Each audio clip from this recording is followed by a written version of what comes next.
Oke, baiklah. Assalamualaikum warahmatullahi wabarakatuh. Perkenalkan, nama saya Kitfir Abdul Maruf. Saya dari Prodi Teknologi Penginderaan Jauh, Universitas Negeri Padang. NIM saya 1933 1103. Di sini saya akan mempresentasikan mata kuliah Teknologi Informasi. Pembahasan saya kali ini yaitu pesawat nirAWA atau pesawat tanpa awak. Langsung saja ke slide kedua.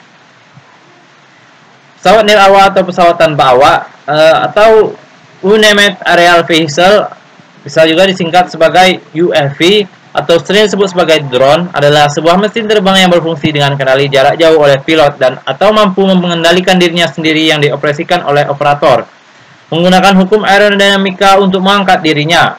Bisa digunakan kembali dan mampu membawa muatan baik senjata maupun muatan lainnya. Oke, selanjutnya berdasarkan jenisnya terdapat dua jenis drone, yaitu yang pertama multicopter. Multicopter yaitu jenis drone yang memanfaatkan putaran baling-baling untuk terbang. Multicopter dibagi menjadi dua, yaitu single rotor dan multi rotor. Kemudian yang kedua adalah fixed wing. Fixed wing memiliki bentuk seperti pesawat terbang biasa yang dilengkapi sistem sayap. Tipe fixed wing memerlukan desain aerodinamika pada sayap dan badannya, sehingga perancangannya cukup rumit. Oke, selanjutnya adalah multicopter dibagi menjadi dua, yaitu yang pertama tipe single rotor berbentuk seperti helikopter menggunakan baling-baling tunggal, jadi baling-balingnya hanya satu.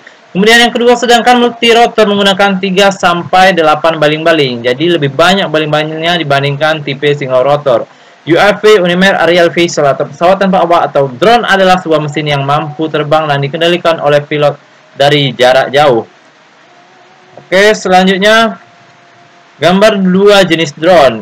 Gambar yang pertama itu gambar drone multicopter, yang kedua adalah gambar drone fixed wing atau pesawat tanpa awak multicopter dan pesawat tanpa awak fixed wing. Perbedaannya terdapat pada baling-baling. Jika multicopter itu memiliki 4-8 baling-baling, dan jika fixed wing itu hanya memiliki baling-baling tunggal, yaitu satu, dan dibantu oleh sayap sebagai penyeimbang atau penstabil saat terbang mengudara. Selanjutnya, penggunaan terbesar dari pesawat tanpa awak. Penggunaan terbesar dari pesawat tanpa awak ini adalah di bidang militer, tapi juga digunakan di bidang geografi, fotografi, dan videografi yang dilakukan secara bebas dan terbuka. Oke, selanjutnya sejarah pesawat tanpa awak. Sejarah pesawat tanpa awak adalah drone target, pesawat tanpa awak yang digunakan sebagai sasaran tembak. Perkembangan kontrol otomatis membuat pesawat sasaran tembak yang sederhana mampu berubah menjadi pesawat tanpa awak yang kompleks dan rumit. Oke, selanjutnya kontrol pesawat tanpa awak ada dua variasi utama, yaitu yang pertama, variasi pertama yaitu dikontrol melalui pengendali jarak jauh. Kemudian yang kedua, variasi kedua adalah pesawat yang terbang secara mandiri berdasarkan program yang dimasukkan ke dalam pesawat sebelum terbang. Jadi pesawat itu sebelum terbang akan dimasukkan program terlebih dahulu agar nantinya pesawat mengikuti program awal bagaimana dia merekam dan terbang secara otomatis.